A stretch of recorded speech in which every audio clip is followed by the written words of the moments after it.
Quiero darles la bienvenida ahora que comienzan esta jornada tanto solos como en grupo dentro de lo que llamamos Curso de Espiritualidad Emocionalmente Sana o Curso EES. Me entusiasma que estén aquí y pido en mis oraciones que las próximas semanas los capaciten para atravesar una puerta hacia una relación transformadora muy viva y muy poderosa con Jesucristo. Mi conversión fue increíble. Por cómo hallé el amor de Dios y me aferré a su gracia, siendo aún un estudiante universitario. Me involucré con un grupo llamado InterVarsity, aprendí lo que eran las disciplinas espirituales, las escrituras y la adoración. Finalmente asistí al seminario, pasé un año en América Latina y después fundé aquí en Nueva York, en septiembre de 1987, una iglesia llamada New Life Fellowship. Bien, Queens es un lugar muy especial. 2/3 de los 2,5 millones de personas que viven aquí nacieron en otro país. Por eso en nuestra iglesia hay personas de 75 naciones diferentes y creció rápidamente en sus primeros años. Aquello era muy emocionante. Pasó de 0 a varios centenares en los primeros 6 o 7 años. Comenzamos un culto por las tardes en español. Pero yo me comencé a sentir muy cansado, descubrí que el yugo era pesado, era difícil, no era fácil. Tenía ganas de decir, Dios mío, ¿y esto cuándo acabará? Me di cuenta de que la gente cambiaba, pero no de una manera profunda. Era como cuando uno mira un iceberg, que la 10ª parte se halla fuera del agua, pero el resto está debajo de esa superficie. Las personas cambiaban exteriormente, sí, dedicaban momentos a las escrituras, venían a la iglesia, en su exterior, su vida era diferente. En cambio, por debajo de la superficie, lo que uno ve que sucede en la vida de una persona cuando nadie está mirando, eso no cambiaba de una manera profunda. Había una falta de conexión entre el crecimiento aparente de las personas en amor y fuego por Dios y su amor por los demás. Había algo que andaba muy mal.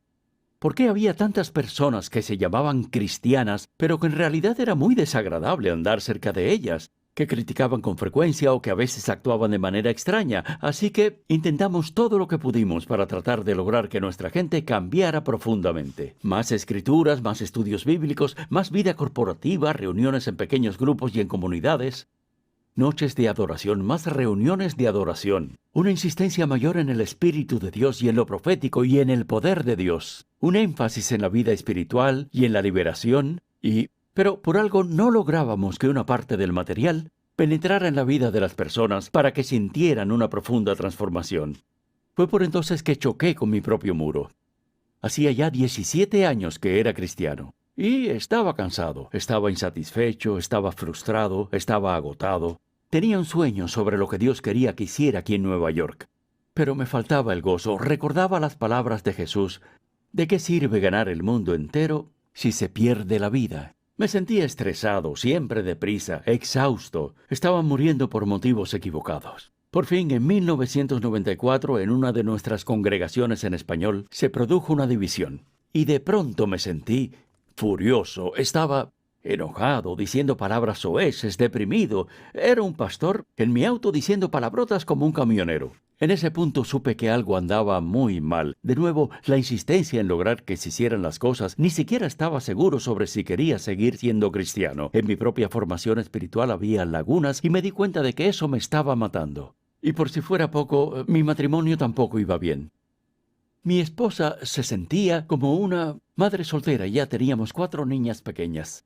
El 2 de enero del 96 mi esposa se me acercó y me dijo, ¿sabes, Pete?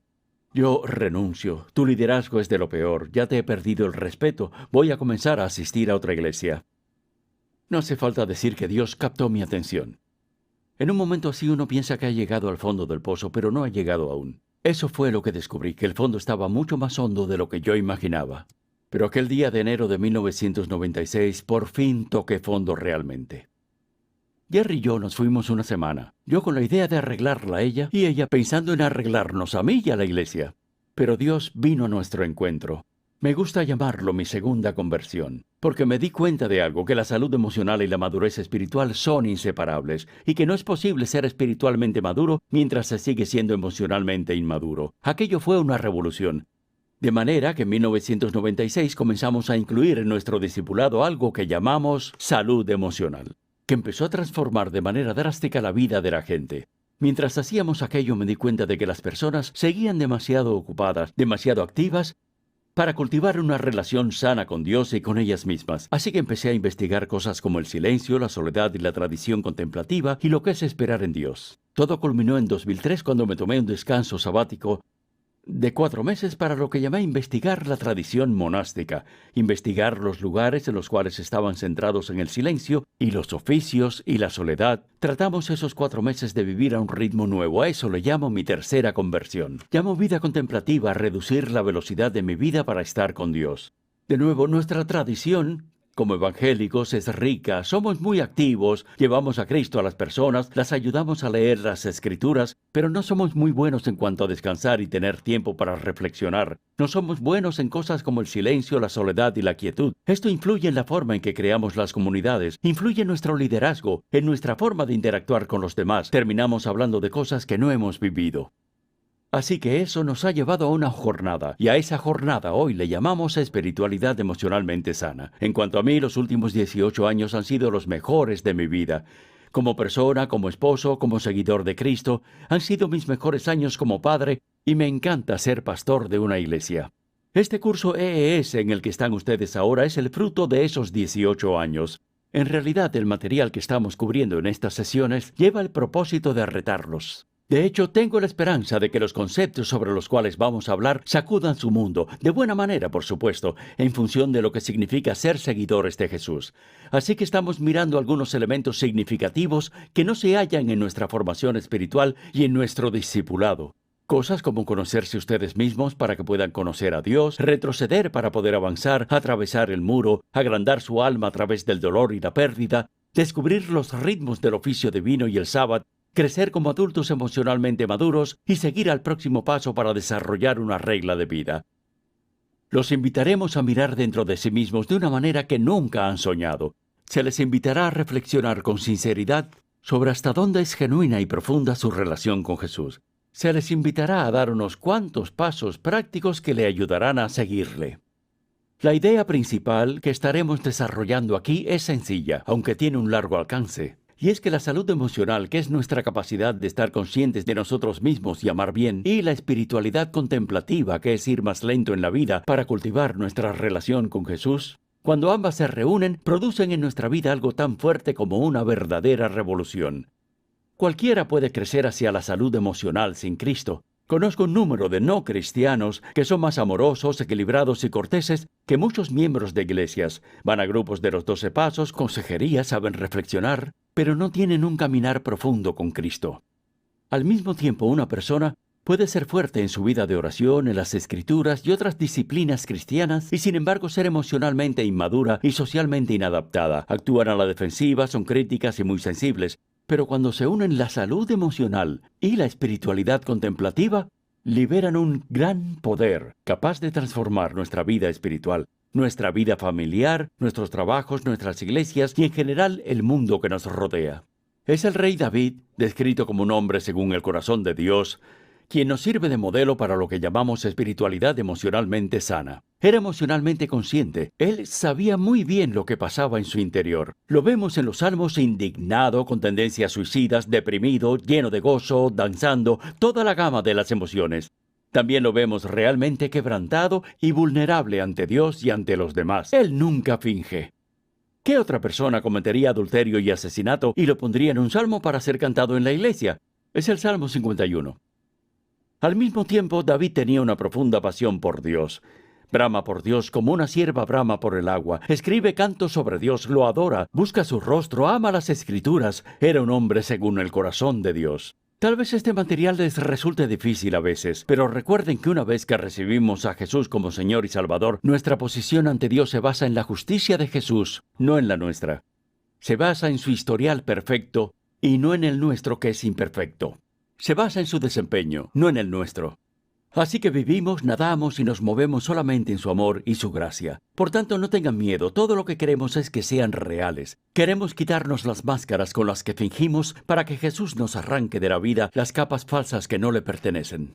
Mi plegaria es que este curso sea un lugar seguro para ustedes en las próximas semanas a medida que van más allá de la espiritualidad de la punta del iceberg para penetrar más adentro de la superficie de sus vidas. No tenemos como meta cambiar o arreglar a nadie. Ni siquiera nos podemos arreglar ni cambiar nosotros mismos. Ese es trabajo de Dios. Lo que hacemos es abrir un espacio para que Dios pueda tener acceso a nosotros e interactuar con la verdad bíblica de una manera nueva y abrirnos para Él, para que pueda hacer ese trabajo. Lo que queremos es tratarnos con consideración y darnos aliento para dar estos pasos dentro del camino que Dios nos ha planeado. Así pues, en este primer estudio, veremos el problema de la espiritualidad emocionalmente enferma. Comenzaremos por el principio según el cual, en el grado en el que estemos dispuestos a darle acceso a Jesús, a aquello que está en el fondo de nuestras vidas, en ese mismo grado percibiremos la libertad que hay en él. Voy a repetirlo, en el grado en que estemos dispuestos a darle acceso a Jesús, a aquello que está en el fondo de nuestras vidas, en ese mismo grado percibiremos la libertad que hay en él. Comenzaremos viendo los 10 síntomas principales para determinar si alguien está sufriendo un mal caso de espiritualidad emocionalmente enferma. Estos son los 10. Primero, usar a Dios para huir de Él. Hay pocos virus que sean más mortales y más difíciles de discernir que este. En mi caso, usar a Dios para huir de Él es cuando creo una gran cantidad de actividades para Dios e ignoro los aspectos difíciles de mi vida que Él quiere cambiar. Pueden ser cosas como usar a Dios para huir de Él cuando en realidad hago su obra para mi satisfacción. No es Él el que importa. O bien uso a Dios para huir de Él cuando hago en su nombre cosas que Él no me ha pedido que haga. Uso a Dios para huir de Él cuando mis oraciones tratan de lograr que Dios haga mi voluntad, como si fuera mi secretario, sin someterme yo a Él. El segundo síntoma de una espiritualidad emocionalmente enferma es ignorar emociones como la ira, la tristeza y el temor. Muchos cristianos creen que la ira, la tristeza y el temor son pecados, que nuestra vida espiritual está mal si los sentimos. Eso fue lo que me enseñaron a mí, que los sentimientos no son de fiar, que no hay que confiar en ellos. Eso se aplica de manera especial a sentimientos difíciles como el temor, la tristeza, la ira, la angustia y el dolor. El problema de esto es que no es bíblico y las consecuencias prácticas de un punto de vista como estos son enormes. Terminamos como seres semihumanos al suprimir la humanidad que Dios nos dio como hombres y mujeres hechos a su imagen. Terminamos perdiéndonos las muchas formas en las cuales Dios nos habla y se acerca a nosotros. El tercer síntoma es morir por lo que no debemos. Es cierto que Jesús dijo, si alguien quiere ser mi discípulo, que se niegue a sí mismo, lleve su cruz cada día y me siga. Pero la cuestión es, ¿qué significa eso? Sí, debemos morir a nuestras partes pecaminosas, como las actitudes defensivas, la separación de los demás, la arrogancia, la obstinación, la crítica y la hipocresía, y a los pecados más evidentes descritos en las Escrituras. Pero Dios no nos ha llamado a morir a las partes buenas de lo que somos. Él nunca nos pide que muramos a los apetitos y placeres sanos de la vida, las amistades, el gozo, las artes, la música, la belleza, la recreación, la risa, la naturaleza. Dios siembra deseos en nuestros corazones para que los cuidemos y los reguemos. Estos deseos y pasiones son muchas veces invitaciones y regalos que proceden de Él. En cuarto lugar está la negación del impacto que causa el pasado en el presente. Cuando llegamos a la fe de Cristo, tanto si somos niños, adolescentes o adultos, somos, como nos dice la Biblia, nacidos de nuevo. El apóstol Pablo dice que lo viejo se ha ido y ha llegado lo nuevo. Es nuestra nueva posición en Cristo. Sin embargo, la obra de madurar en Cristo, de crecer, lo que los teólogos llaman la santificación, esa nos exige que regresemos para liberarnos de unos patrones de conducta destructores que nos impiden alcanzar lo que Dios tiene para nosotros. La mente es seguir adelante, pero antes nos tenemos que librar de la carga que traemos. El quinto síntoma es la división de nuestra vida en compartimientos sagrados y seculares. Es muy fácil confinar a Dios al compartimiento de las actividades cristianas, como ir a la iglesia, orar, leer la Biblia o acudir a un grupo pequeño. Pero es fácil no pensar en Dios cuando trabajamos, estudiamos, hacemos negocios, un examen o practicamos deportes. De hecho, según muchas encuestas y numerosos sociólogos, uno de los mayores escándalos hoy en día es que muchos cristianos tienen una gran probabilidad de adoptar un estilo de vida materialista, centrado en sí mismos, hedonista y sexualmente inmoral, como el mundo en general. Ron Sider lo resume muy bien cuando dice, tanto si se trata del matrimonio o del dinero o del cuidado de los pobres, los evangélicos están llevando una vida escandalosamente contraria a las Escrituras y los datos sugieren que se trata de muchos aspectos cruciales. Muchos cristianos llevan una vida igual a la de sus vecinos no creyentes. El sexto síntoma es hacer para Dios en lugar de estar con Dios. O sea, ser productivo y hacer cosas son prioridades en nuestra cultura occidental.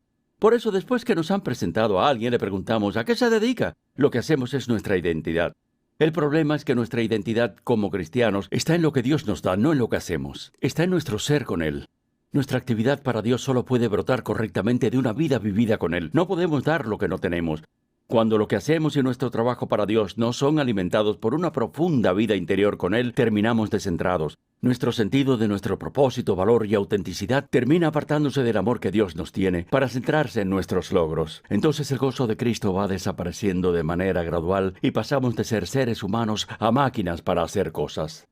El séptimo es eliminar conflictos con la espiritualización. A nadie le gustan los conflictos, sin embargo están donde quiera. Los tribunales de justicia, los lugares de trabajo, las aulas, los vecindarios, los matrimonios. Queremos suavizarlos, los barremos bajo la alfombra, oramos para que se vayan.